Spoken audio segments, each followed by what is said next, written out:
So many times I tried to get you on the line, but I never could reach you. So I decided to send a 3-page letter to you. And there he is. There's Johnny Gill. Put your hands up if you're a big Johnny Gill fan. Put your hands up if you're a big Johnny Gill fan. And you're telling me you ain't gonna see no one. Let's bring him in. Telling me the reason why. What's important that you realize, baby? Well, if you want me to take you back, I need to know, where did you get that joint from? Oh my God, where did that come from? Half Steppin'. When's the last time you heard Half Steppin' off your first album you ever did? Like what, 1980? That was in the 80s. Oh my God. I'm like, where did you get that? Everyone, Johnny Gill is joining us, the most amazing voice just in music, period, who was singing like that in the 80s. Were you just born with that voice, Johnny? We just come out the womb just going, wow, wow, wow. I don't know. It's so funny when I always tell everybody the best training you could get is singing is from church, because it's like, man, you gotta move them. If you don't move them, it's not going down. So that's where you get that singing, not singing. You be singing. That's where you get it from, huh? Yeah. Your family was like had some musical background too, right? Yeah, my mom, my dad, all of my brothers. Matter of fact, one of my brothers had a group called To the Extreme. Yeah. Okay. Yeah. So we've all been, all my family, pretty much. So all my life. How come you and your brother then didn't do a group together, just like like Casey and Joe? We had a gospel group together, and then he went on to had his little homie and my cousin. They had a group together, and they had a couple of records that did pretty good. So was it a case as you're growing up, you're just seeing them singing and you're just like trying to imitate them, and then you're gonna do your singing thing, or did you get the musical bug? You know what's crazy? I'm the youngest out of everyone, and they used to push me out front and make me do all of the singing. Because I couldn't, I couldn't beat them, so they pushed me out. Now look at me.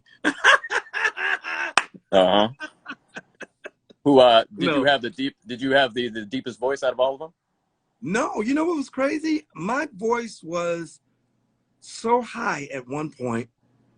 My dad used to make us rehearse, and he would go, "You got to sing down a low octave. Sing down a low octave." I'm just like, hey man, this is my voice. What do you want me to do? But yeah, I used to have a voice, and then all of a sudden, just out of nowhere, it just dropped. Yeah, puberty. It's called puberty, Johnny. Yeah. That's what happened. Yeah, that happened to me when I was 12. I remember in 8th grade, we came back to school, 8th grade. And I was like, "Hey, what's up, girls?" They're like, "Oh my God, you went through puberty." I'm like, "What? What do you mean?" Like, you sound like a man. I remember I used to have like junior high girlfriends. I call them up, and like their parents would be like, "Who's this old man calling you?" It's like, no, he's only 12. I swear he's 12. He's 12. Was that like for you too? Same thing? You just had that voice? Yeah, it was crazy. It just dropped out of nowhere, and then next thing you know, I was up there with Barry White. Oh, baby, oh, baby, oh, baby. Then how did you get discovered then? Obviously, you had the voice. Someone must have heard and said, "Yo, we got to put you on a record." It was actually Stacy Lattisaw. We used to sing in a glee club together, and then we actually, we went to junior high together, and then we both came out, got tutors, but she was the one that told the record label, the president, about me, and then the president of the label, and it was crazy because I didn't even know what a demo tape was. I made a demo tape on a $29 tape recorder, one of those, remember those little tape cassette players where you press record and play? Hell, I didn't know that you're supposed to have a production. That's what I did. I actually sang and gave them that and sent that tape to them. And from there, it was like, the rest was history. And you did an album with Stacy Lattisaw. The whole album, yeah, a duet. Hold on, let me play one, at least the one. This one, Take You Back, since I took it back earlier. Take even more back. It's like This Is Your Life, Johnny. Check this out. Oh my God. right from the jump, we had a hunch that we had everything. The combination, love was you and me, a perfect combination. We couldn't ask for any better. Perfect Combination, which was Wow. the name of the album. Yeah. Stacey did. Yeah, the whole album. It was pretty cool. It was fun doing that. I remember those were the good old days. Yeah, I mean, it sounded like you had fun, and I mean, Stacey doesn't do secular music anymore, but have you ever thought about like doing at least another song with her? I mean, you guys sounded so great on that album, even though it was back in the '80s, but you had like magic. You know? Yeah, I don't know if that's something that would, you know, you never say never. But she's, yeah, like you said, she's doing secular music now. So, I mean, doing gospel music, so she doesn't do secular music. Not that I don't do gospel music. I'm not a heathen. I'm a nice kid. I'm a good church going boy, too. So, you know. But who knows? Can't say the same for the people in here. We got a bunch of heathens that be up here on the nightcap, but you know. Oh, well, then, yeah, I'm with my friends. Yes, much.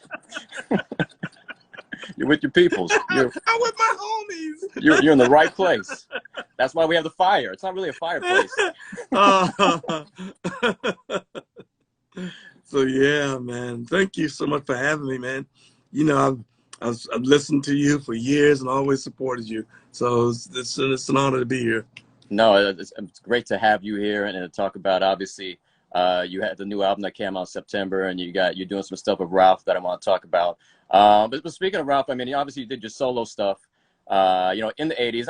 You know what, the '80s stuff you did though. I think people, if you've never heard Johnny Gill's like first 3 records, that was in the '80s, they're like classic '80 joints. Like that's some stuff like you should look into like getting a lot of that stuff licensed out to like these shows like Stranger Things or something, because it fits right perfect, just that whole sound, you know. Really? That 80s vibe. Yeah, like you just some extra money. I'm just giving you, put in your head, you get some extra money. Well, you know, I own that the very first album now. I own the Chemistry album, which had Have Crazy.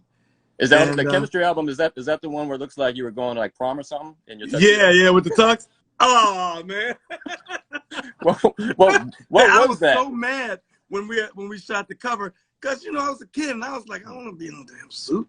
And you know, they was like, oh yeah, you're gonna be looking real, you know, real sophisticated. And I was just like, oh man, you could tell looking at it, it was just kind of like, it looked like I'm going to somebody's prom. It did. Like you're waiting to pick up your date, right about to leave the door. Your parents like, hold on, before you leave, let's take a picture, Johnny. Let's take a picture. And you're just chilling there in the tux. But it had to be tough because you had this grown voice, but yet you were a teenager. You're like 16, 17, you know, 18. It had to be kind of tough to market you with this grown-ass voice, even though you were still a teenager. Well, that was a challenge. That was a real challenge. As a matter of fact, I didn't think at the time that I was going to make it in the business, because the problem was I had this mature voice, and they was trying to figure out what do we do with him, because he sounds like an old man, and kids are not going to bite into that, versus he's a kid when you see him. So, but older women are going to go, hey, this is a little kid. So it was like we had to wait for the body to catch up with the voice. So but it didn't take long.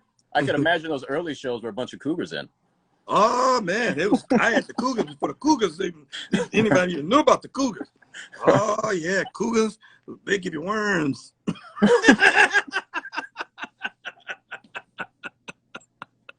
But I'm gonna tell you, I've always been attracted to older women. Well, older women and younger women. I'm not gonna say put myself in that but I never had a problem with older women. And so then it worked out for you. Then you were fine.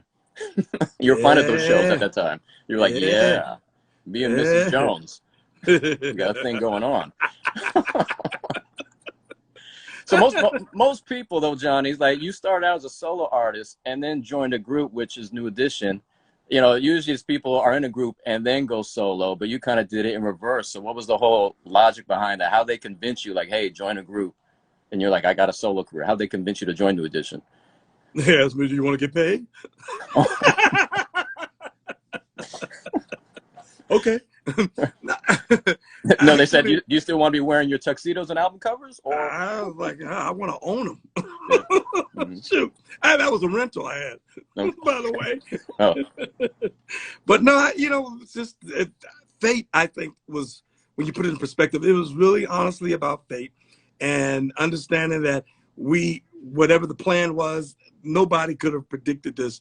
What took place, meeting Michael Bivins, and we talked, and then ended up going to lunch, and then going to see them perform, and then coming back, having conversation, and then deciding that night, yo, why don't you come and join us? And we went back over to MTA and told Gerald Busby, hey, yo, meet our new member. And Gerald was like, oh, yeah.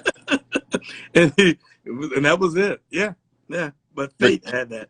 Did you know that Michael Bivins was kind of plotting to have you join the group, or you were just thinking we're just having conversations, hanging out? Had no clue what was going on. Besides, they said they want to go back to a 5-member group because it makes the choreographer more effective, and that's what I thought the whole thing was about. And little did I know until I got to Minneapolis, I was like, uh-oh, what did I walk myself into? And that's when I realized some of the internal issues that was going on there. Yeah, it was crazy. Can you describe that? We had Ralph here last week, and I just realized it's almost like a new edition Tuesday we're having, because we had Ralph last week, you this week. We'll see if we can get some next week. But when we talked to Ralph last week, we're talking about the first time, that first day when you was in the studio, and just how he felt, and he was just, kind of felt backstabbed. It was kind of like in the lurch, didn't know what was going on. What's your point of view from your side when you were there that first day in that new edition studio session? First time because I didn't know what was going on. The thing, you remember I come from church, and my dad was a minister. And what I realized, even back then, as young as I was, I still understood that with the energy that you felt in the air, I was always still clear on something that was taught to me many, many years ago, that, if you don't give a flower water, it can't grow. So I never bought into all of the energy that was going on there. I maintained just being me. I maintained sitting, watching, and paying attention to what was happening, and understanding that there was some internal issues going on, but never took sides. I just tried to treat everybody equally, and just tried to make sure that for me, I had my solo deal still intact that I had to go back to once I finished the New Edition album. So I was always comfortable in my skin of going, what is it that you guys need me to do, and play my role, and understand that, that's what was going to take us there and get us the championships. They got to the playoffs many, many times, but we won the championship on that Heartbreak album. You were like the Pau Gasol of the team coming in, taking the championship.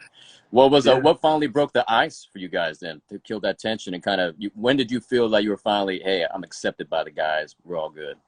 After we would record, we would go back to the hotel, and we would all sit around sometimes to talk, especially Ralph and I. We used to talk about all our ideas and music and all that stuff, and we just really bonded. And it was crazy because that's just, and the other guys, we we used to have this thing called Ship a Dip week. Ship a Dip is to ship a girl. So everybody would ship a girl, and they used to all come and go, yo, let me see.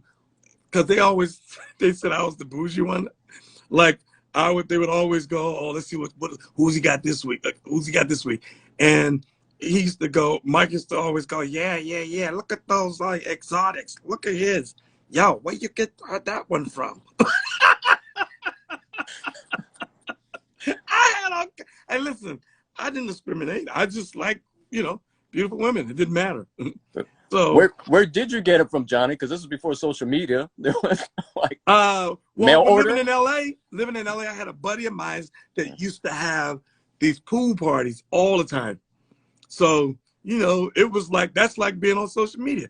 They knew on the weekends they come to pool parties, and all you got to do is have a pen and paper back then, because you didn't have the phones, And I was racking up. What can I say? And you was shipping and dipping them. Shipping and dipping. Did they have like an award every week after the ship and dip? And, like, hey, you won this week's ship and dip. No, but they used to all gather going and waiting to see when mine was coming to see what. Was there ever a moment when someone shipped a dip and they're like, "Hey, I know her," or like, "Hey"? Nah, they didn't know mine. Oh. I had them straight out of what's that magazine? They used to do the swimsuit. Oh, like Sports Illustrated swimsuit. Just pulling them out.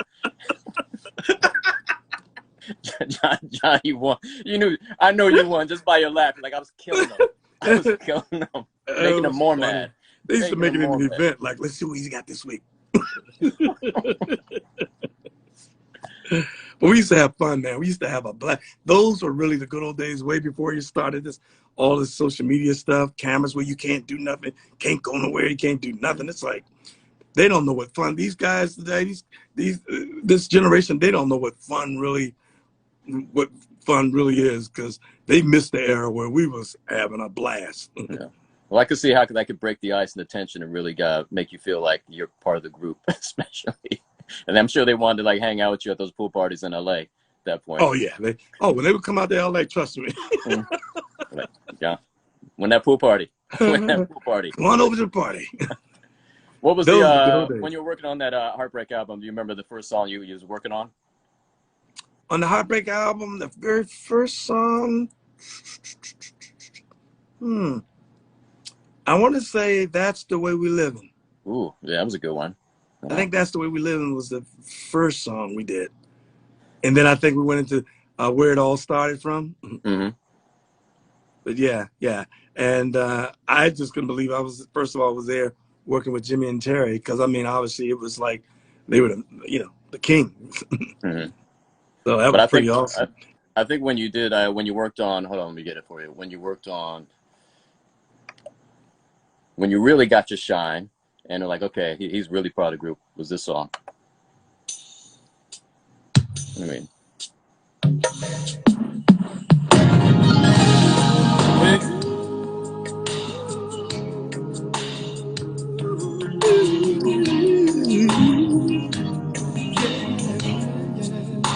That's when you knew Johnny was taking him to the championship. Wow. That's when we got the rings. Rings. Oh. What do you, remembering the song, recording it, what thoughts? Do you remember like the first day recording the song? Yeah, I remember singing this song because, Jimmy told me, Terry said, joining this group, you're probably not going to sing any of the songs, do any lead on the album. I said, okay, whatever you guys need me to do. And I'll never forget, I would go in, sing some of the ad libs and stuff, and then somebody else would come in and they would, follow the ad libs that I would do. And I'll never forget when we did this particular song, I said, man, how come I can't just have this whole one by myself? Because I had started out singing the verse. And, I was like, I like this song. So myself, then Ralph, and then Rick came in. But it was so funny because I was talking to Jimmy Jam last night, and Jimmy was saying his idea for that song had comes from the stylistics. You Make Me Feel Brand New. And he says, yeah, where the other guy comes in, there was another part he comes in, and he was like, I was like, no, really? He says, yeah. And that's what it was designed to do. Me first, Ralph comes in, only you. Yeah. Care when I needed a friend. So yeah, I was like, wow. Yeah. And I think that song shows that you can work, all three of you into a song perfectly, pretty much evenly, and just sound amazing together. Yeah, but Jimmy and Terry, you got to remember, they're like a great coach. Think about it. A great coach got a lot of talent. He has to figure out how to utilize everyone and make it work. Jimmy and Terry, there's some great producers out there, but for what they were able to do with all of us and always found a way to insert everybody in the right place. It's just amazing. And I've often said about Jimmy and Terry that they're really, truly one of the greatest producers that's ever did it. They are, and great people too, man. They got stories for days. Stories for days. Absolutely. But they did give you your own song, which was this one. Growing up can be a pain. Not a man until you come. Boys to Men. Your face there didn't look too happy. Is there something Let me about tell this you, they gave me that song. I was so mad. And I said, this is some political bull, SH. Because I was thinking all those other good songs. I was like, and they going to give me this joint, this thing. So I was so mad. I was so mad. I was like, okay, I see what they're doing. This is some political bull. So I was like, I'm going to sing the SH out of this. And I remember doing this in a couple of takes. And I looked around and everybody was standing, coming in the studio one by one. And they were all looking over going, I was just like, I was singing angry. I was an angry black singer. And hey, I was just like, okay, that's what you want to do. Whatever you throw at me, I'm going to just completely demolish it. And that's what my attitude was about it. And I'm glad they did. Yeah. And Jam still laughs about that to this day. You did demolish it. You did a great job on that. Did the actual group Boys to Men come to you because that's what they're named off from that song? Have you guys ever discussed that? Yeah, that song was what inspired them and gave them that for them to name themselves Boys to Men. Yeah, sure did. As a matter of fact, when Michael was going to sign them, one of the stipulations was they wanted to meet me, and I talked to them and assured them that they were going to be in good hands. And you told them, you know, you're named after a song I hate, but it's all good. And now these days, they've never even mentioned it. That's how they got their name. It's like, oh, that's man. okay. We know. It's all right. We know the truth. We know the truth. The real. Yeah. So then you went off to do your solo. The solo album was amazing. The second self-titled album. You know, all the hits on that, Rub You the Right Way, Fair Weather Friend. One of my favorites, Lady du Jour. Lady du Jour, yeah. Feel So Much Better. Yeah. Oh my goodness, man. So coming off the success of New Edition, was it much easier? I mean, how did you feel? Just like, hey, done New Edition, now I can do my solo stuff. A lot of pressure. A lot of pressure because coming off of that and having a successful tour that we did, it was really, I remember at one point I asked Terry, matter of fact, the very last song we recorded was Lady du Jour. And I'll never forget looking at Terry going, do you think we got we got enough for the album? Terry looked at me and said, Negro, get out of here. It's time for you to go home. I was like, I was so, you know, it was just, it was felt that pressure, man. I'm like, man, like, you know, and I remember recording My Mind. I remember saying, I don't know about this joint. Like, I don't know if this is the, you know, because, of course, Joe Busby was like, yo, this is going to be the second single. And I think this was going to really put you over the top. And I was sitting there going, I don't know about this one. You think so? I was. My, really? Oh, yeah. Let me let's listen real quick. On your red dress and slip on your high heels and some of that sweet perfume. It sure smells good on you. Slide on your lipstick and let all your hair down. 'Cause baby, when you get done, I'm gonna show. How did you not think this was gonna be a hit, Johnny? I think I was just under stressed out the pressure of going, we got to deliver because we're just coming off of a huge record, successful record. And I was just like, I got to make sure, you know, we deliver. So it's like you overthink sometimes. And, you know, and then sure enough, my name became Johnny My. So it had nothing to do with Kenny G being on it. You're like, oh God, it's not gonna do that. Yeah. I helped him out. This old guy, this young man by the name of Kenny G. Yeah, you know, he was alright. You know, no, I was so excited when Kenny put his did the horn. I was like, wow, we got freaking Kenny G. Yeah, Kenny is the man. What are the things that we might not know about My? That it was dedicated to this girl that I really, really like, that I would assume most of you guys probably would have. I would never say because you probably would know right off the bat. I wouldn't even give you a clue. Give us a little clue. Come on, you can't tell us that. Hell no. You ain't get me in trouble. A public figure, celebrity. The song's Yeah, about yeah.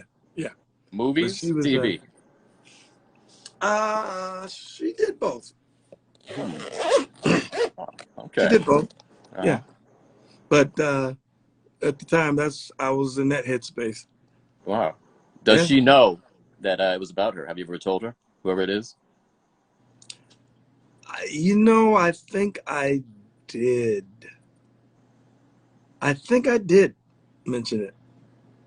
You did. You did mention to Halle Berry. Is that who it is? Oh, Halle Berry? I would have just fell on my knees and was just like, Halle Berry, I got Halle Berry, hallelujah. But I've seen you perform Mama. Actually, a real quick story. My Mama is my dad's favorite song to perform because when me, Bobby Ross-Avila, and Iz were performing, it was at Universal City Walk for the Avila Brothers album. Oh, we yeah. were doing I Want You, and you were in the audience. And then we're like, hey, Johnny's up here. So Bobby called you up to come up, and you didn't. I don't think you were gonna. You knew you were gonna sing, and then they just started playing My. And you're like, okay, let me just sing it. And my dad was just so impressed. Like, did you guys rehearse that? Like, nah, he was just in the crowd, and the band just knew the key and started playing, and Johnny started singing. I love that, man. I love that kind of stuff, the impromptu kind of thing, and where you just find or feel your way through. It puts you on keeps you on your toes, and it's like there's this thing about this fear that you have that's a good fear of going, okay, how are we gonna make it feel? How are we gonna make this sound right, feel right, and come off right? And I love those kind of challenges. Right, especially when you were. But it's never hurts when you got great musicians too. Oh yeah, you knew the musicians anyway from Bobby and a Big Jim, rest in peace, was there. Yeah, that's right. Yeah. Shalea was on background vocals. That was a great night too. Let me play this one song. I got to get the story on this song because this is a great song. Where is it? Here it is. And speaking of Halle Berry.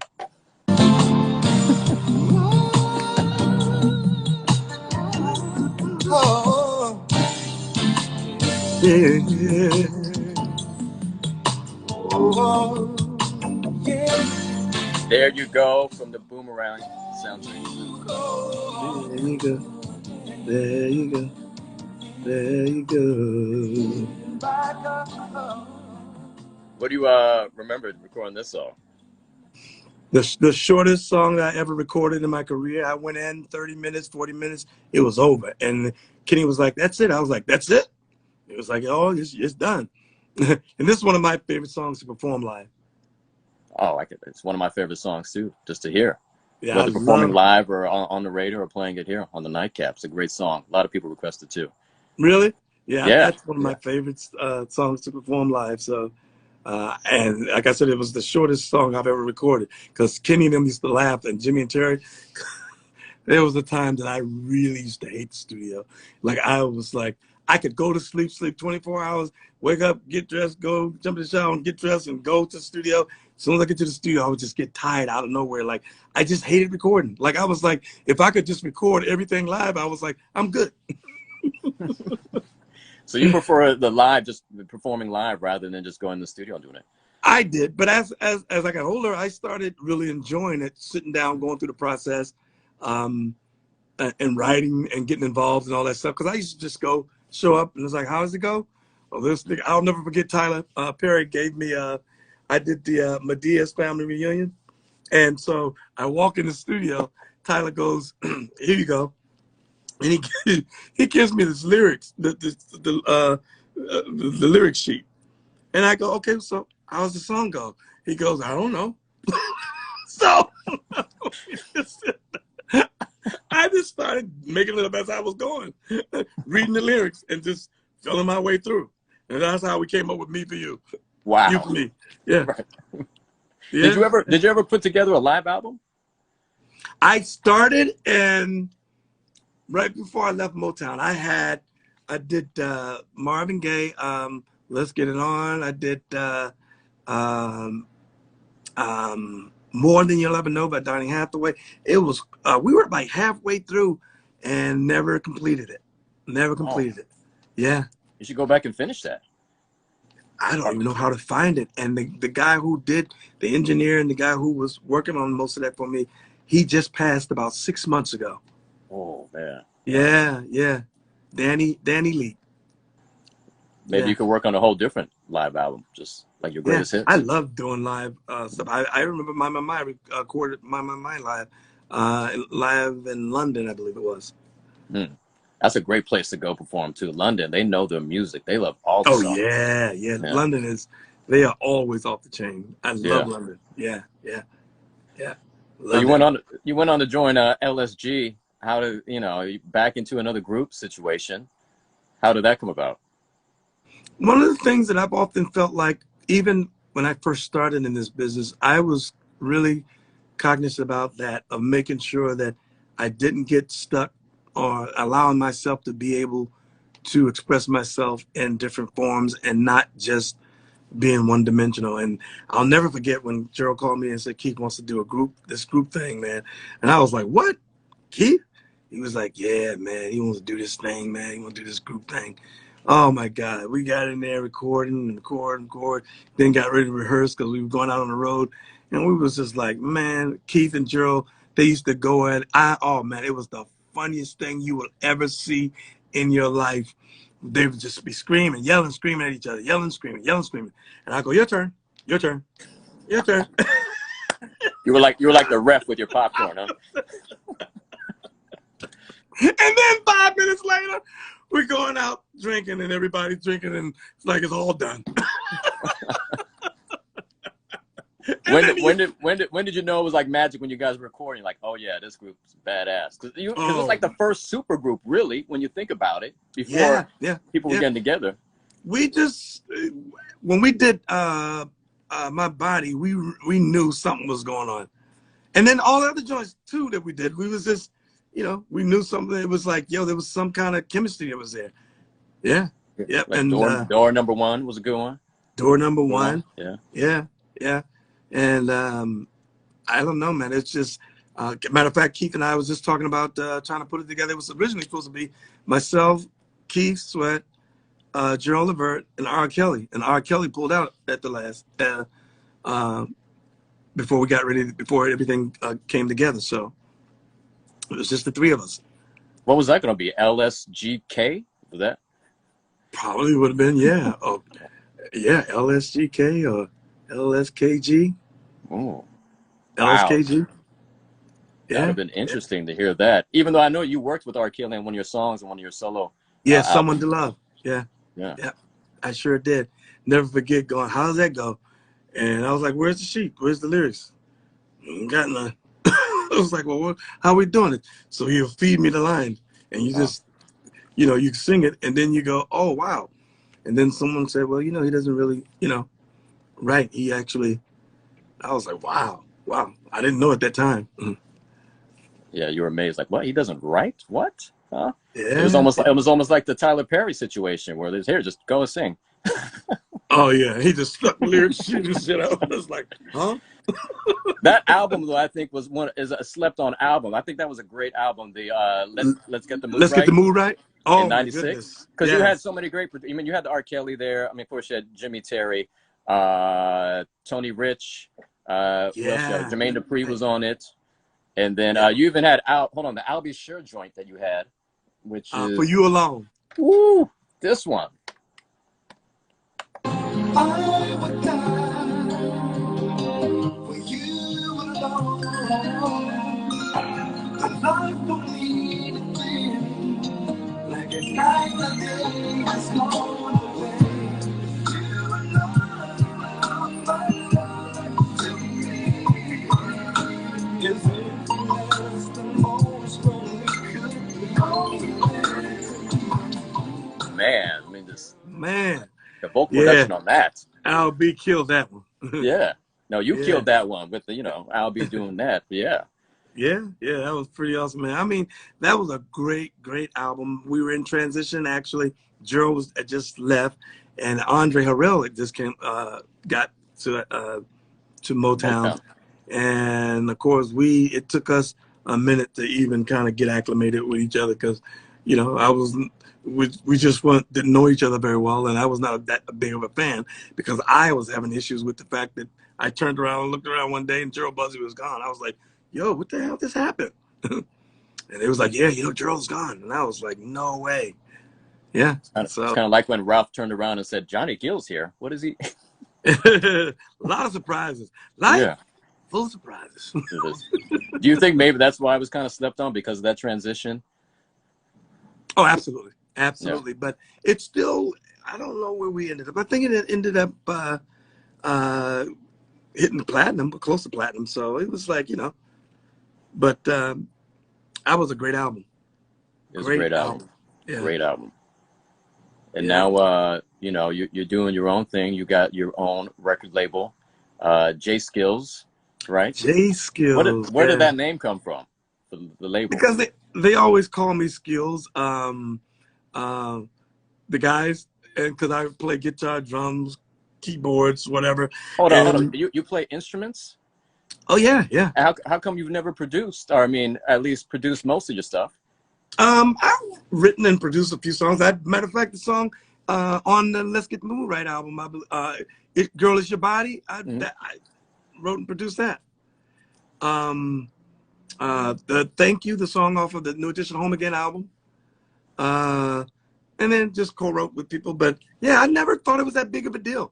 Everybody used to go, yo, you know, people don't know you play all these instruments, blah blah blah, and I never honestly thought that it was really that big of a deal. I was just like, if I see an instrument, I like it, and I'm intrigued, I'll figure out how to play it. But you gotta produce it. I mean, you know, you're an artist. It gotta be so simple. You probably hear the song in your head. Okay, let me just pick up the guitar. Let me pick up the piano, keyboards, this or that, harmonica, flute. You know, and do it yourself.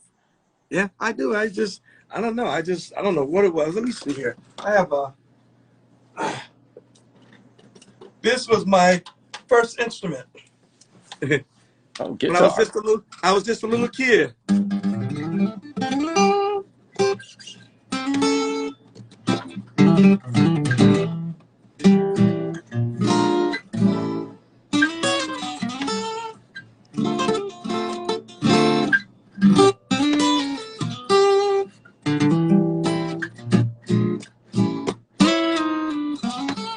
But yeah, man, I've been my first instrument. You got to play more instruments on your records, especially like an acoustic version of your songs or something, Johnny. Yeah.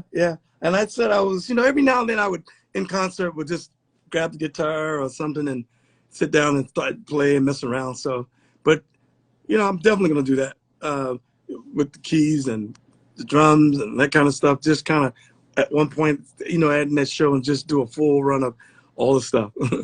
Yeah, I mean, even people I'm looking at like, wow, I didn't know he played instruments. I mean, that's something that we don't know, and we'd like to see more of. Just letting you know, Skills. Show your skills.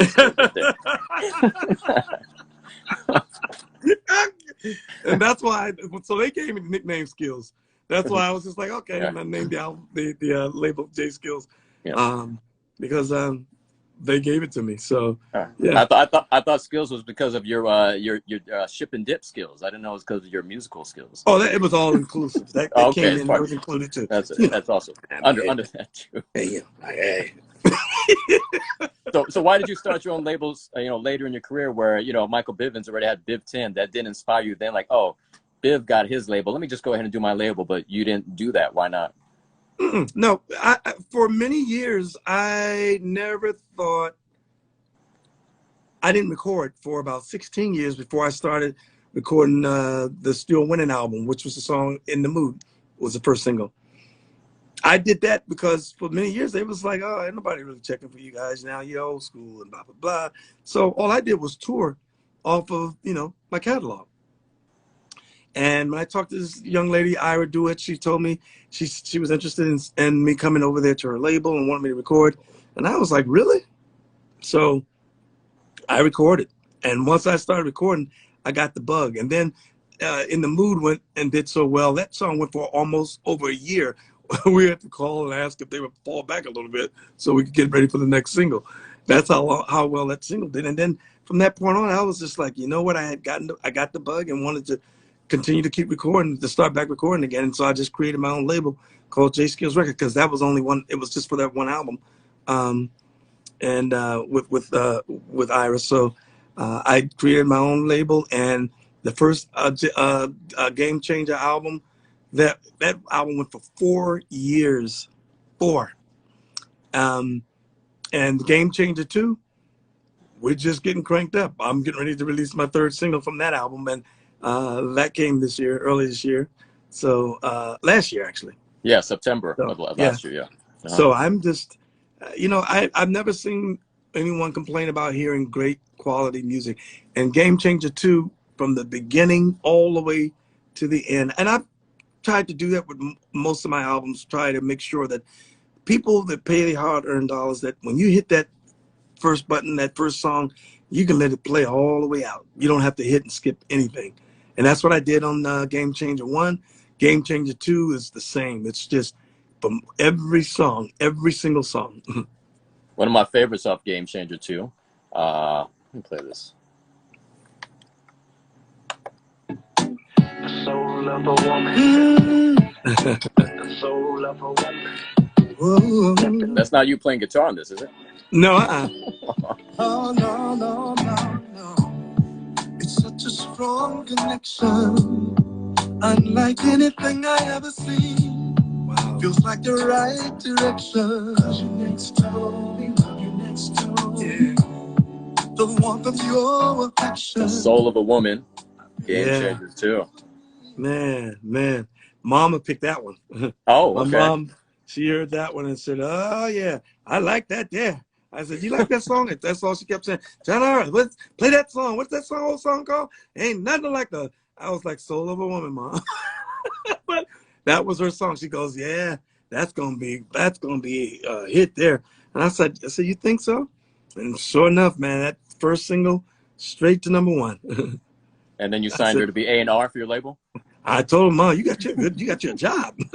And then the album debuted #1. I was just like, it's truly amazing after 30-something years to have, just when you think you've seen it all, and to be able to just accomplish something like that was just amazing, truly amazing. So, and when you think about it, really, I mean, you say 30-something years, but you've had a hit in every decade: 80s, 90s, 2000s, 2010, 2020. We're in now. yeah, and I'm like, I still feel like Little Richard. They ain't never gave me nothing. That's why you got your own label. Yeah. Make sure. Can't blame anyone but yourself. Can't blame anyone but yourself, Johnny. Oh, man, that's what I had to do. That's what I had to do. Nobody understood my vision. I could understand sometimes your vision better than you. And I did not think twice about rolling the dice and gambling on myself. And you even signed a New Edition member who we had here last week, Ralph Tresvant. Yes, and which everyone loves the song. I play this all the time. We played it like, I think, 20 times in a row last week when Ralph was here. No way. But it's that good, though. It's that good. Because it's like a perfect blend of today and New Edition. The stuff we want to hear Ralph do. Yeah. Crazy how you're running through my mind, yeah. 24/7 all the time. My #1 never on the side, yeah. Just you and I. I don't need to tell you, I'ma show you. You gon' feel it when I hold you. Get ready, I'ma go there. So Ralph said that initially this song was for you, and you're like, I think this is better for Ralph. Is that what happened? Yeah, I mean, I was recording, finishing up the album, and when I got that song, I was like, this sounds like my little brother. And I called him. I said, hey, I got this song, man. I need you to come get on. The thing about Ralph is he would always go home, wait till it's time to do what he needs to do with New Edition. He never took the time to nurture his solo career like everybody else did. And when things started, we started having internal issues even with our own group. I was telling him, I was like, listen, man, it's time. You got to come. You haven't recorded and had one since the Sensitivity album. I was like, hey, man, it's time to come out of retirement, man. Let's go. I said, and, sometimes you just need that push. I was like, your big brother got you. Let's go. Well, let's go. And then when I heard that song, I was like, I think it'll be a perfect joint for you. And he put his voice on it. I was like, it really exceeded my expectations. I was like, man, you own this. Did you plan to also, do your, add your ad-libs on there too? At first I wasn't. And then he was like, man, I think maybe you should be on, since I was on, he was on Perfect with me. doing the hook. So I was like, you know what would be cool? Now I'm doing the background for you. You was doing background for me. So that's why I did it. I was like, okay, all right. And then when I put the the ad-libs on there, he was like, man, it just colored that whole song up. I said, yeah, it feels good. Yeah. And how's the progress on his album, working on that with him? That's what we're working on. I wanted to make sure, take the same approach that I took. I want him to have an album where every single song feels like it's a single potential, because people pay, their hard-earned dollars, and I just find and feel that artists just don't do too much of that anymore. Everybody thinks it's a single-driven industry, so you put out a couple singles here and there and you keep it rocking. I'm still from the old school. I want you to get the album and you're going to play it from the beginning to the end. You ever guys talk about doing just you and him doing an album? I know you did Heads of State with Bobby, but just you and Ralph doing an album? Because you guys sound so great together. Everybody says that. Everybody. And I told him I'm definitely open. Who actually reminded me of years ago of that is Janet. Janet said, and she still said, even when this single came, I sent it over to her after we had completed it. But she says, you guys just have an undeniable, you guys are an undeniable duo. Like, just the way you guys voice compliment each other. She goes, you guys are just my favorite duo. And yeah, we just have some kind of magic that's just there when we're on the same joints. And it's just a match made in heaven, I think. Yeah, I think that, and you and Stacey Ladislaw were both just magic too. Yeah, and Stacey, yeah. Yeah. Did Don't you? Shawnee's. Oh, yeah. Silent Prayer. I mean, you're a team player. I mean, you with anyone, Johnny, solo or with the team. You're great. Man, I've been all over the place when you think about it. I mean, from LSG, like Shawnee's, Stacey Ladislaw, New Edition, Heads of State. Man. Anybody else got any more groups out there y'all like me to come out and be a part of? Call me. Call me. What new group would you form if you could? Wow, that's a good question. Probably myself, Anthony Hamilton. Ooh, I got him on Thursday. He's coming on Thursday. And who else? From a soul stand. Probably have to go Bruno Mars. I know it sounds like a yeah.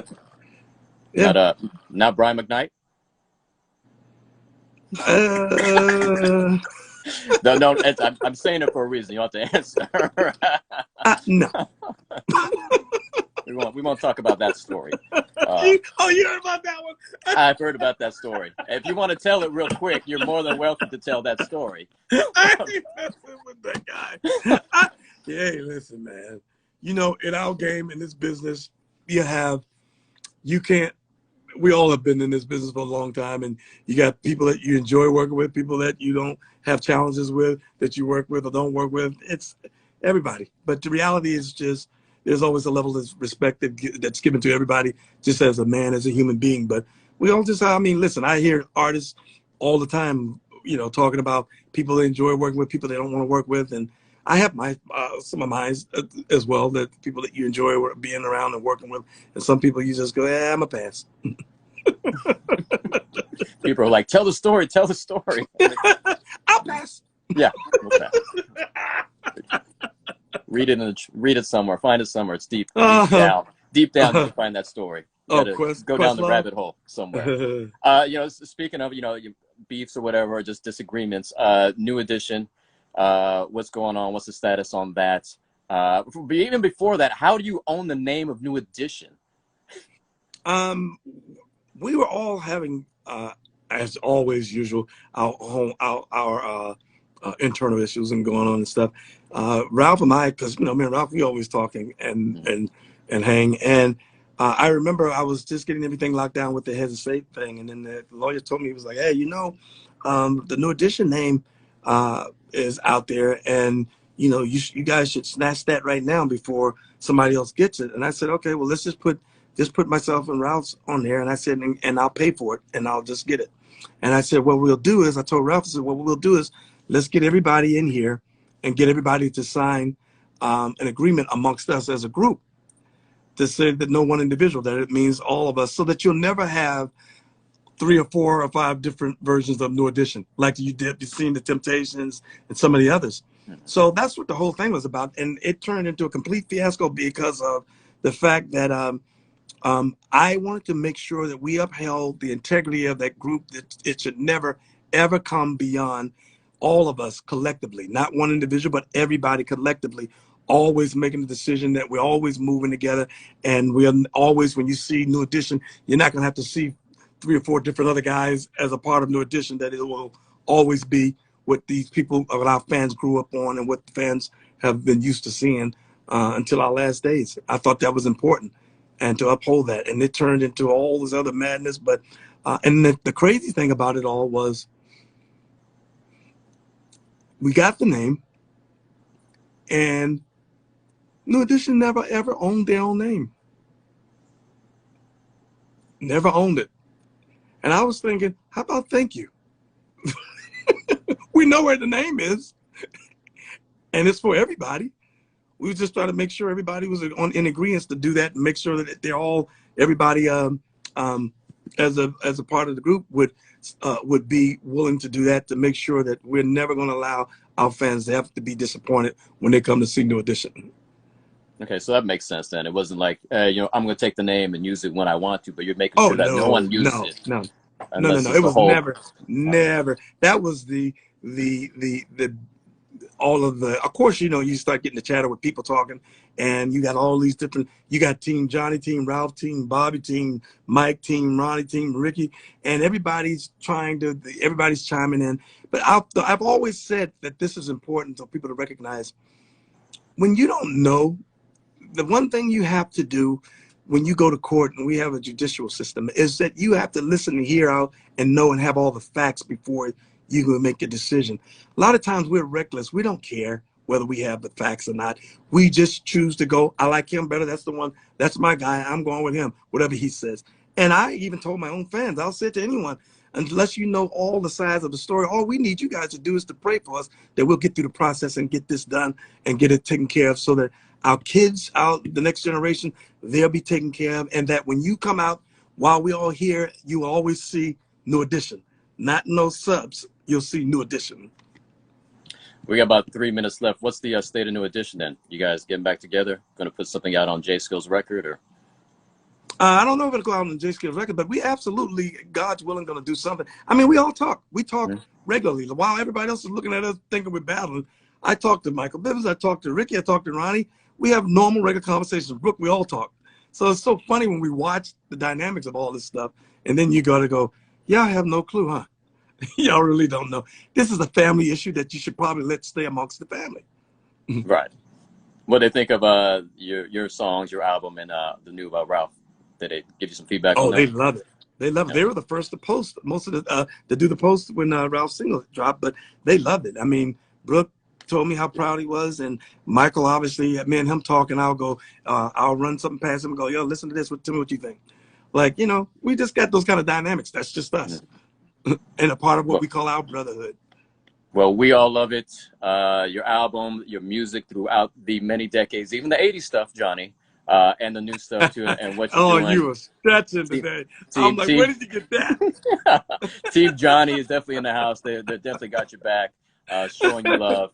And I appreciate your brother coming on here. Someone had a great name, though. If you and Ralph do like an album together, Riz and Skills.